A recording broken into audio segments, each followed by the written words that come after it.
Greetings, badasses. My name is Julia. This is the fucking yoga company. If you are in America, maybe Colorado, I don't know. I think maybe it's Colorado only. I'm not sure. And you are at a hands-off rally. We're with you in spirit. I have a 90-year-old father who has dementia, and man, everything that we do has to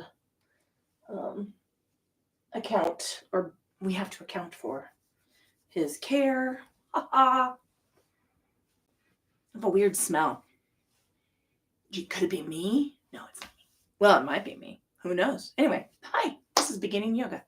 Yoga for the rest of us. All of the benefits. None of the yoga bullshit. There's plenty of other bullshit here. This is an easy flow.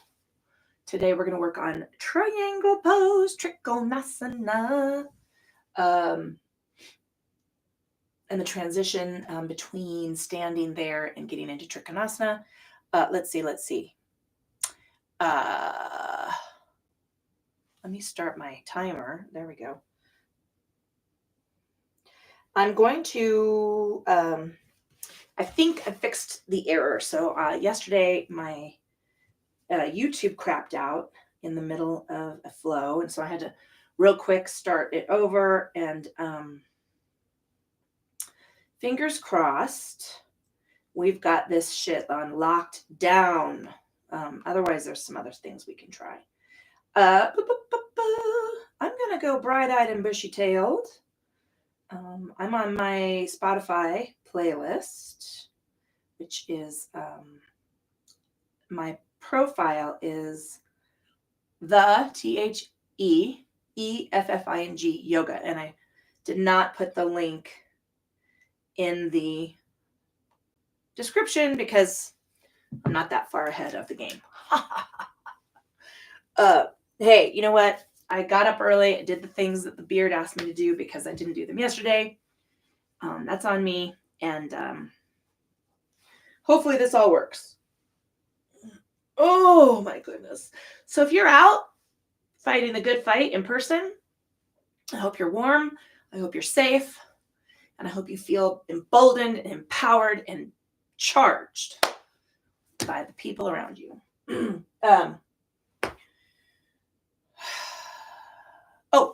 Beginning yoga. This is my spiel. Yoga is someone in your life, maybe a doctor, maybe some health fanatic who probably doesn't do yoga right in the first place, told you that yoga was good for you. You've got to try yoga. It's the best.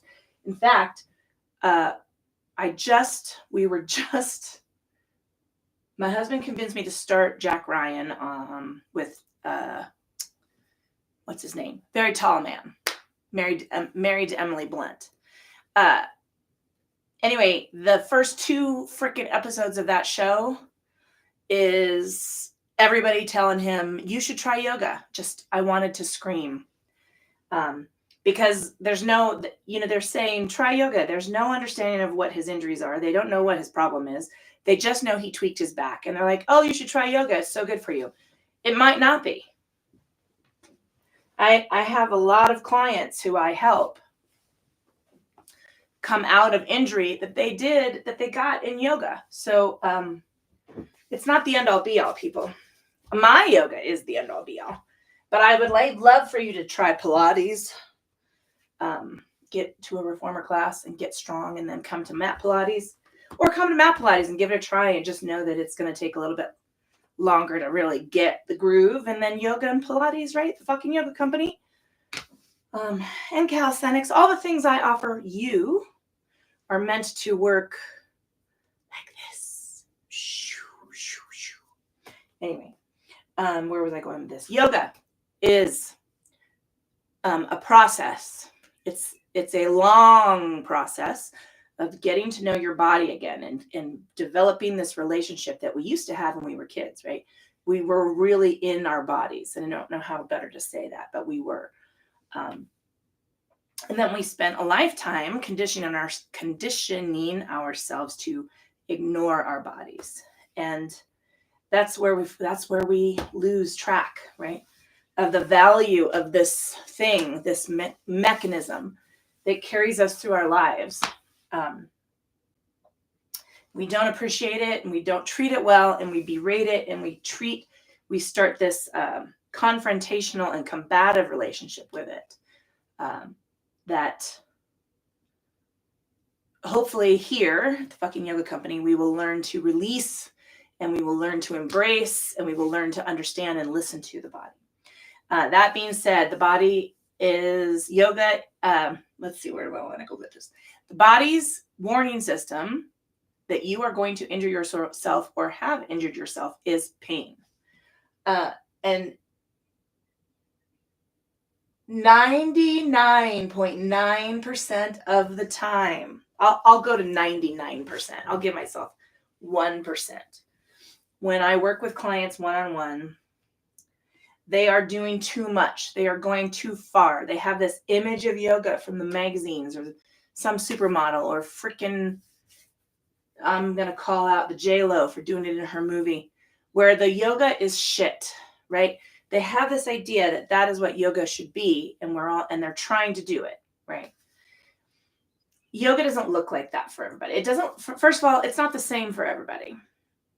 It's not the same for me. It's not the same for you. My yoga is not the same as my previous yoga teachers' yoga. Because we all are carrying different baggage, health-wise, injury-wise, physicality. We're just born different, right? There's no homogeny. I'll say that again because it makes me angry that I even have to say it. There's no homogeny. We are not the same. None of us are the same. There's no uniform physicality. It doesn't exist. It doesn't happen. And so we all have to approach it in a different way. And ideally, here in this beginning yoga class, you will figure that out. You will figure out your alignment. You will figure out where it works for you. My personal list of injuries, I have shattered a wrist I didn't do it. I was in a car accident. My wrist was shattered. I tore my ACL and MCL when I was a teenager and never got it fixed.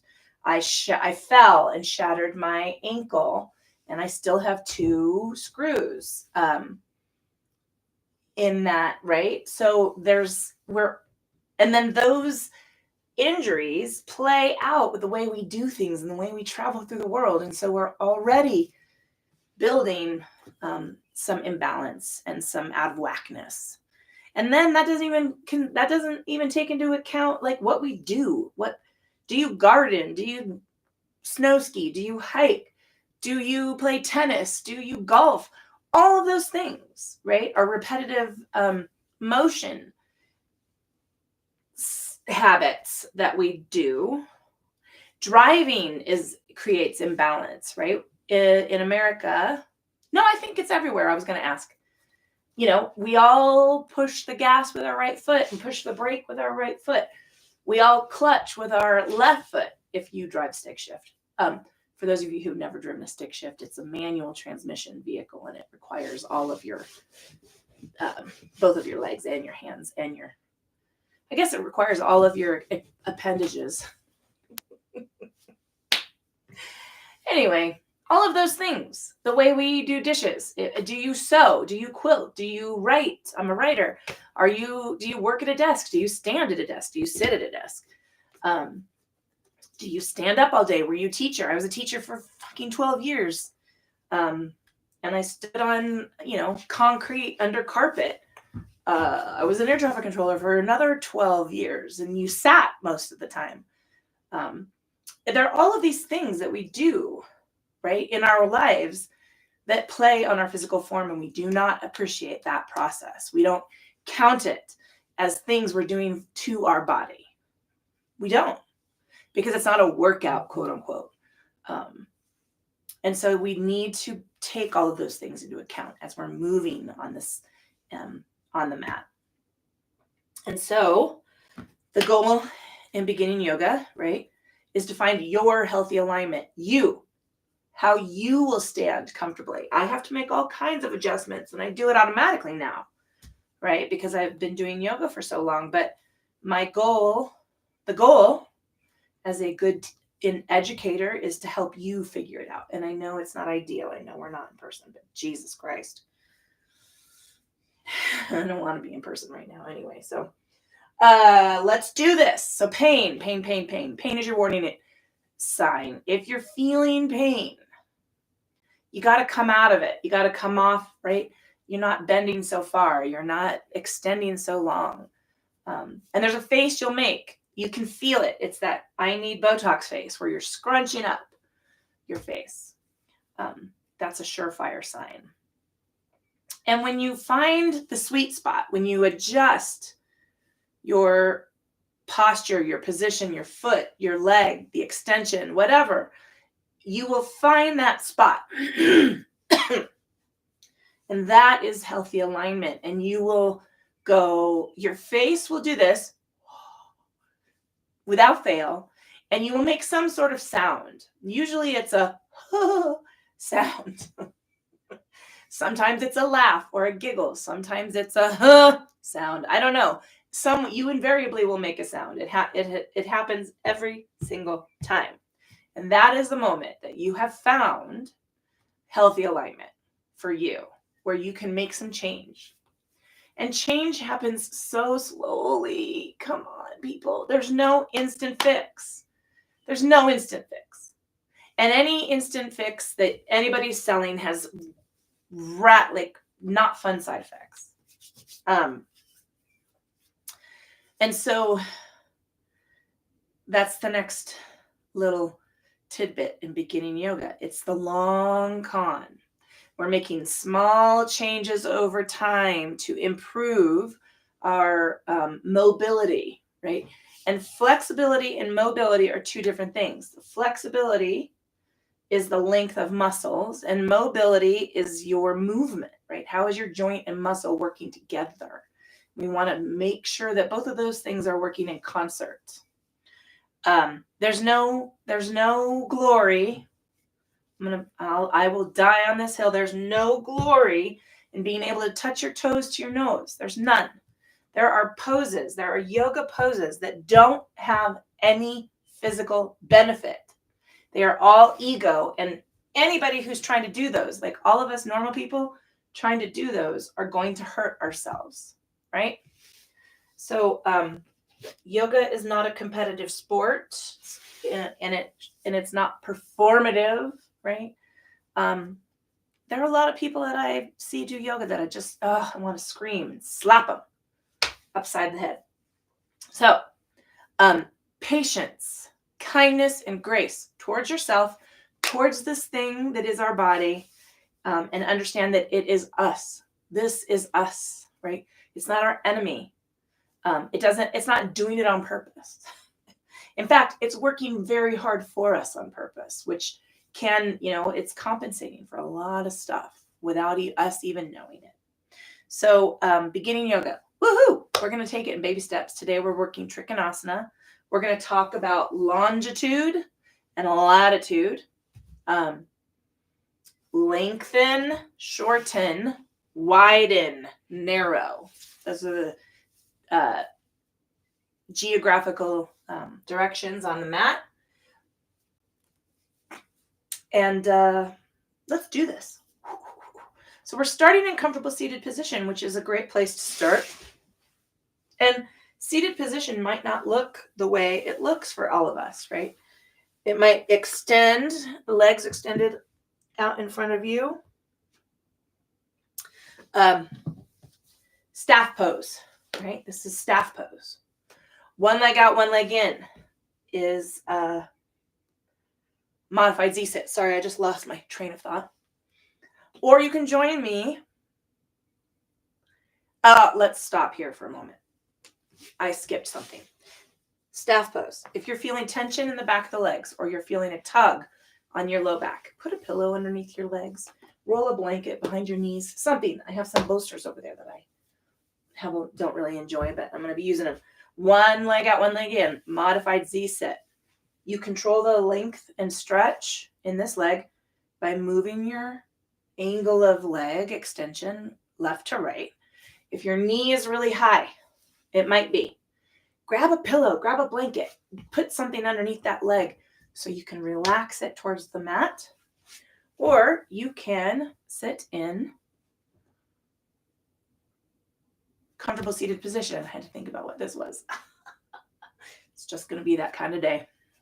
The sun is shining and it is snowing. That's Colorado in a nutshell. Both of my feet are on the mat. And I talked about this yesterday because I had my purple leggings on. You could actually see my feet very clearly. My legs are in parallel. Now, if you're determined to sit like this, there are two ways to accommodate this position if your knees are really high and you're feeling that anxiety in your hips. The first way to accommodate that is to sit on a block or a bolster.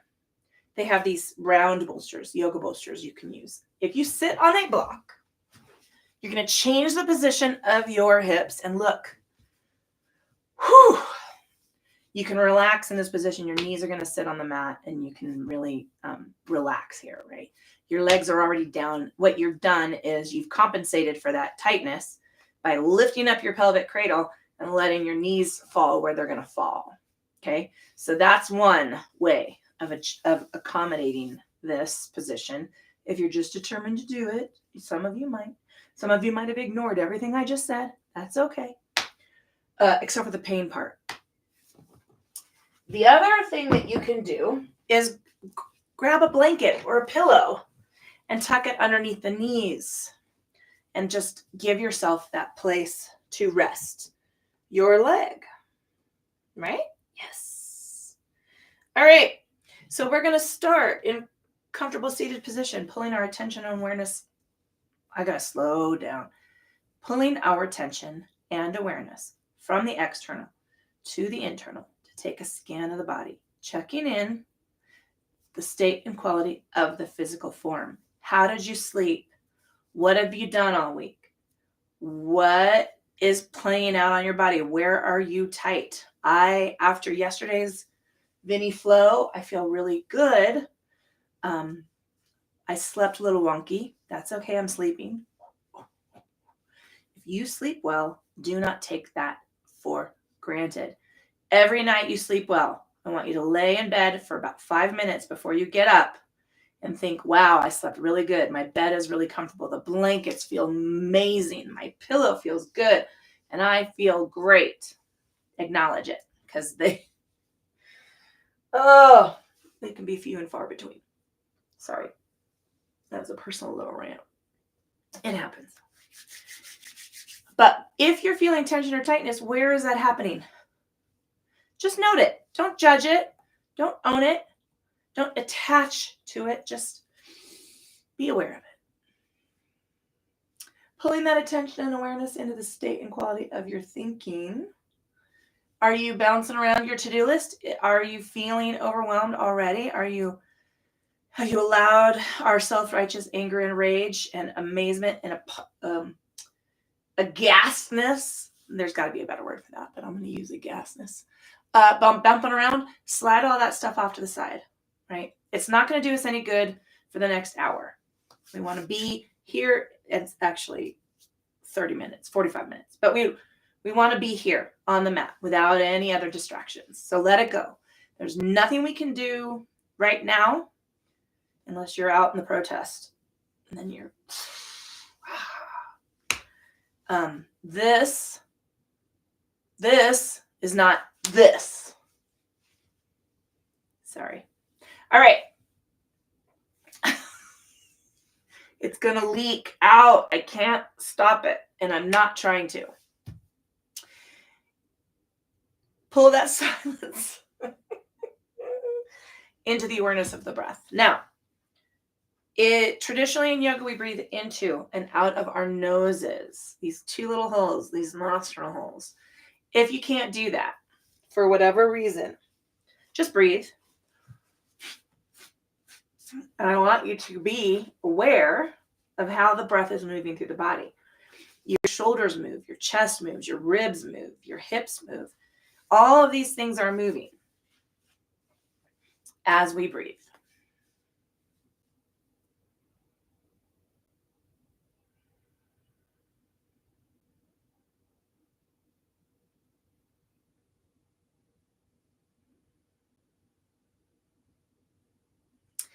let's,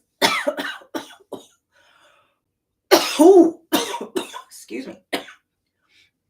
I had the flu basically the entire month from the end of January to the beginning of March, and I'm still getting over it.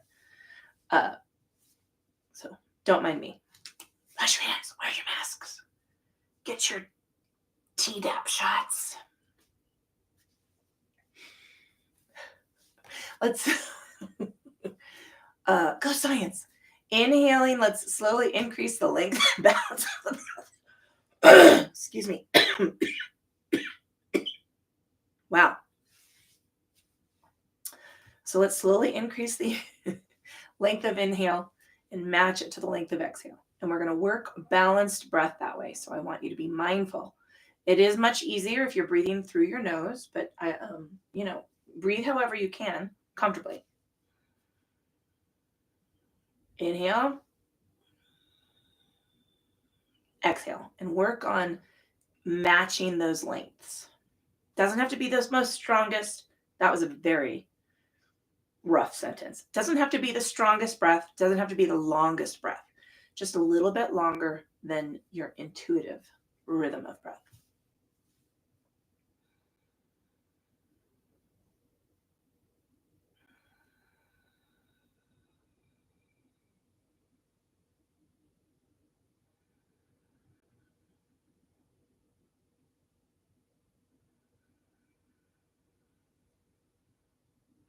Wherever you are at in the length and balance of breath, reach the fingertips down towards the floor.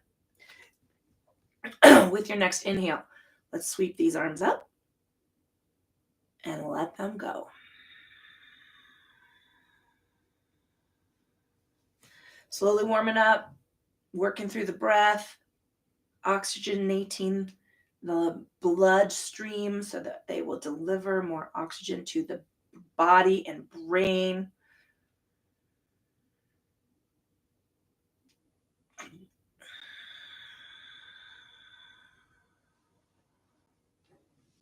Nice big inhale up. And exhaling, take it over. Oh. Fuck, even just that feels good, right? So this is about lengthening the side body. Rather than collapsing, I'm keeping myself long through the center of the body and reaching toward the ceiling and then increasing that lean to feel it. I'm feeling it over the top of the hip and right up the side rather than doing this, right? There is a little benefit to this, but I want you to stay long, right? We want to stretch and strengthen those muscles that help support our posture. Let's come on up and take a forward fold. Tracing the fingertips down. Ooh, resting on the forearm somewhere. Knees, calves, ankle block, or floor. I'm going to stay right here on the calves. Tuck that chin as close to your chest as you can get. Wiggle the toes, relax the feet. Walking the hands back, nice big reach on it. And let it go. Hands rest behind the hips, bowing the chin forward. Ooh, I'm going to hold here for a moment. I'm feeling my delt. I'm feeling some tightness in my rotator cuff. Tilt the head over to one side. Keep the chin down. Tucked down. Oh, are you feeling that? I'm feeling that right here. Tuck a little deeper and tilt in the other direction. Now on this side, interestingly, I'm feeling it right here. That's how our bodies are different in both directions. Oh.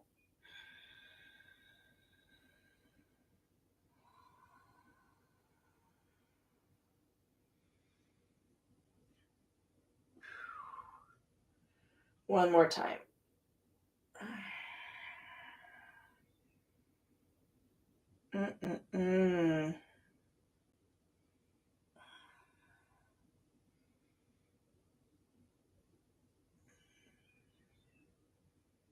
Releasing on down, trace the fingertips around to the front of the body, slowly stack cervical spine.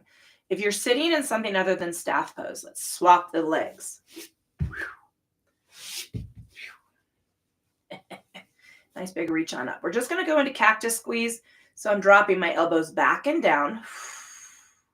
And now I'm going to wrap myself forward, my arms forward, and curl my body into a C shape. We call it C curve. Go figure. Squeeze them on back.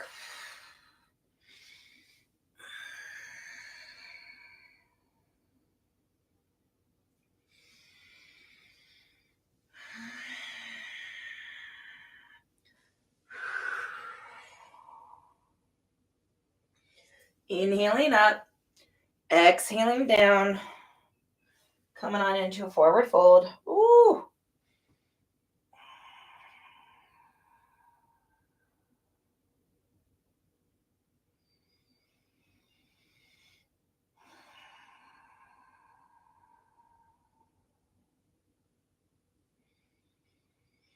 Walking the hands back. Oh, I'm going to take the thumper to my feet. That's picking me up. Sorry, I keep thinking that. I call it the thumper. Rest those hands behind the hips, bowing the chin forward. Oh my goodness, my shoulders. It's a hypervolt massage therapy gun. Tilt the head over to one side. I'm going to tackle my feet with it. I might do that after this. Bowing the chin forward and semicircle it. Ooh, over to the other side. I had to take a pause there. I had a little...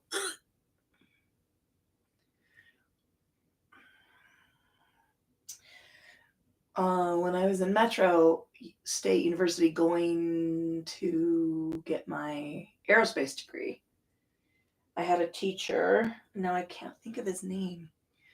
A simulator teacher. He was hilarious. Old, good old boy, former aviator. Bow the chin forward, trace the fingertips around the front of the body, slowly stack cervical spine.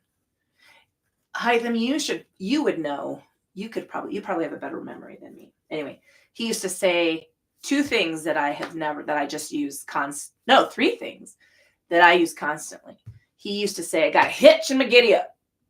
Which I think is just awesome. Second, he would say, well, you pays your dollar and makes your bet. Kind of like going to school on that one, right? And then he would say, I'll bet you a case of Johnny Walker Black. I'll have to think of his name. Anyway, let's move to hands and knees. Of all the things in our lives that we learn and forget and remember. And anyway, I'm patting my knees with a blanket.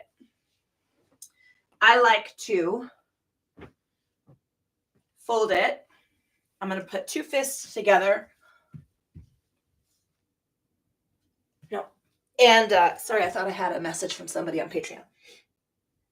Two fists together on either side of my hands. Knees to either side of my hands. Now, I'm also going to use this block to externally rotate my feet. Now, if you look at my feet right now, you will see they are slightly turned in. And that is a tightness of hip flexor. I'm working through hip flexor tightness because that's one of the biggest culprits in low back pain, ache. So I'm working through that. Moving the heels of my hands from 90 degrees out in front of me, a full palm's length, right? Soften the elbows, spread the fingers, relax them. Inhaling to center. Soft, soft, soft. Give me that squish. Exhaling, tucking the chin, taking the forearms down, little scoop of the belly. Draw back into child's pose. This is Chakravargasana. It's a flow. Wiggle the fingers, roll the wrists. It's a flow from tabletop to child's pose.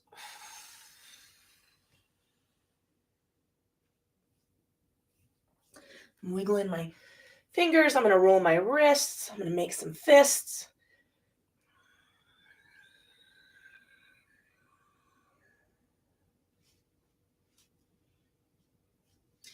Inhaling forward. Let's what the fuck lean. Oh, the hips. And what the fuck lean. Oh my goodness. Oh yeah. I mean, even if we just did this, even if you just took about 10 minutes a day and did this little warm up, you would feel better on the reg. And one more time. Oh. Inhaling forward, angry cat tuck, knock on wood. This is where the videos keep shitting out. Inhaling to center, let's tuck the chin. Take the forearms down, little scoop of the belly. And whoo, child's pose. Inhaling forward. What the fuck lean. And exhaling, what the fuck lean. Angry cat tuck. Inhaling to center, tuck the toes, and just take a gentle stretch of the feet. Now, I'm not pressing back. I'm not leaning in. I'm taking this stretch. I want to feel it all the way through my ankle and up into my calf, right? Our feet are incredibly important. They are sensory. They are as important as our hands. In fact, probably more so, because they give us real-time information about where we're walking or running, what we're doing, and they help us with our balance. If you don't believe me, ask someone who has had a toe amputated. Whew. Seriously. And I'm holding a little bit longer. I'm actually working through some left foot. I'm trying to get some better full range of motions work. I'm working through my Achilles tendon. Flatten the toes. Inhale to flat back. Tuck the chin, take the forearms down, scoop the belly, and draw back into the fold. A little wiggle. Oh. Woo. Inhaling forward. What the fuck? Lean. And what the fuck? Lean. Angry cat tuck.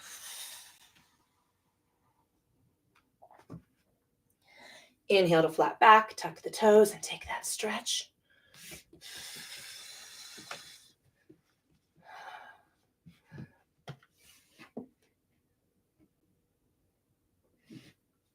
And fuck. Okay, I just gotta, am I still recording? Fuck. Okay, hold on, I'm getting an error. Let me see what's happening.